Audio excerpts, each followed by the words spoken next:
media outlets and networks in Israel and individuals declaring that these fires are in more than one location. As a matter of fact, there was a publication in one of the Israeli websites that was referring to an individual who published a map of these fires in Israel, claiming that there were in total 23 fires spread out across the whole country. Israel managed to, according to the report, take some of the fires down.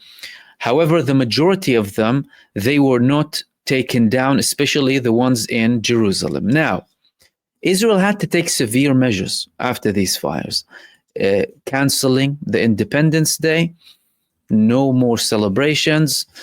This report said authorities canceled Independence Day torch lighting ceremony due to strong winds. No ceremonies, no nothing whatsoever. And also other shows were canceled, music festivals all across the country. TV networks, they had to change their location of broadcasting, especially channels 12 and 13 in Israel. They had to move from the areas surrounding Jerusalem to other locations and secondary studios in the Tel Aviv area. This means that there was a very big risk on these people's lives.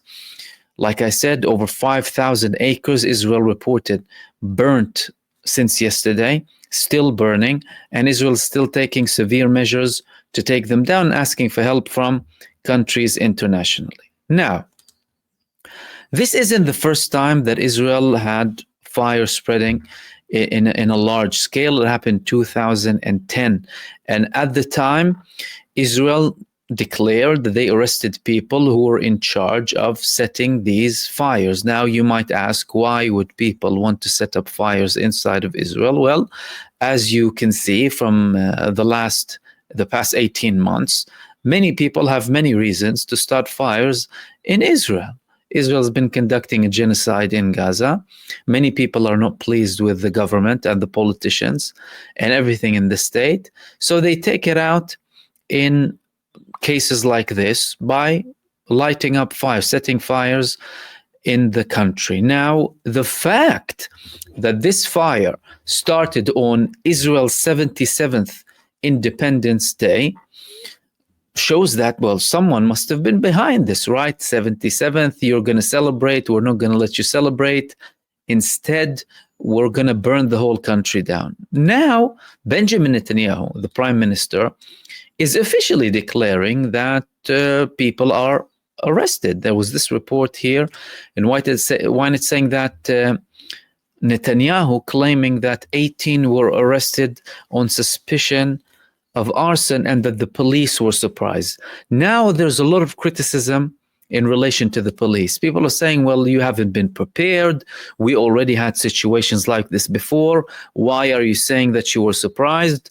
But others are saying that the police is trying to hide the fact that they're incompetent and they couldn't stop this fire being set up in multiple points across the country, which could be something organized, by the way, judging by the fact that there were reports about over 24 fires, over 23 fires approximately, and all across the country. But the major ones were set in Jerusalem. Now, Benjamin Netanyahu is saying 18 have been arrested. There haven't been other confirmations that 18 were arrested. Other media outlets said that, no, it was actually 2 people who were arrested, and these people were Palestinians.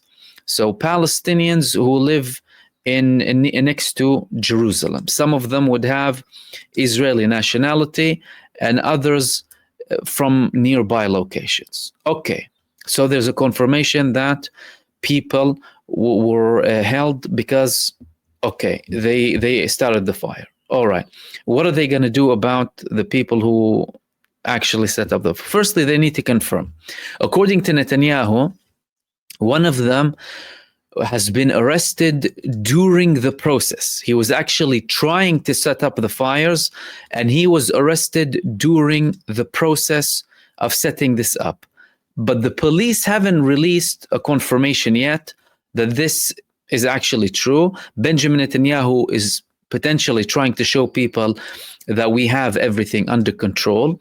But he can't hide the fact that there are other criticisms coming against the state of Israel, especially with the government being accused directly of failing to take the fire threat seriously, despite years of warnings, not only from acts of arson against the country, but also the preparedness of the country in relation to taking down the fires. One of the people who criticized was Ben Gvir, actually, who said we have over 6 planes that can take down these fires, but the state isn't using them because of financial reasons, saying that they don't want to pay them.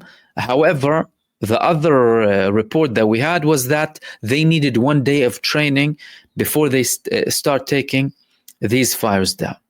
Now, the fact that these fires started on the Israeli Independence Day, the fact that the locations were very sensitive, and it wasn't only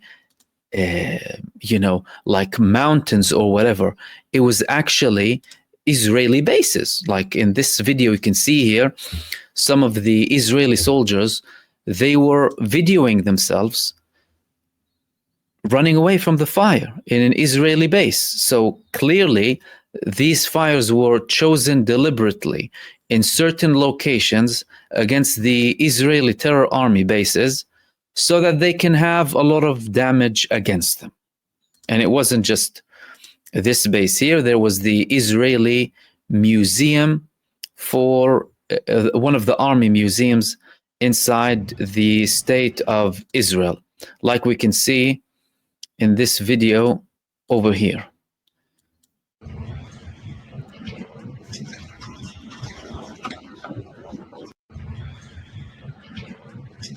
See the fires coming next to the tanks, burning the whole place down, which clearly indicates that we're talking about an act of arson or an act of anything against the country, really, that has been committing this genocide for the past 18 months in Gaza, with people clearly being frustrated. Now, they don't have control over the fires yet. Netanyahu is trying to show confidence, trying to show no, that we're actually here and everything is under control and we're going to take it down.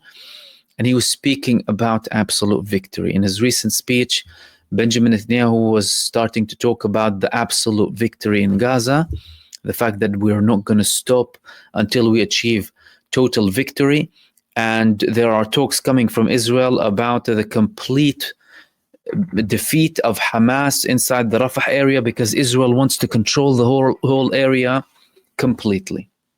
And a response came from Hamas in relation to that. They said that Israel will be seeing in Rafah things that they haven't even seen before, and that simply isn't going to happen. Benjamin Netanyahu is trying to take down the level of severity and ridicule, in a way, what his army is facing inside of the Gaza Strip, which is an increased level of resistance coming from the Palestinian resistance against the Israeli genocide army inside of the Gaza Strip.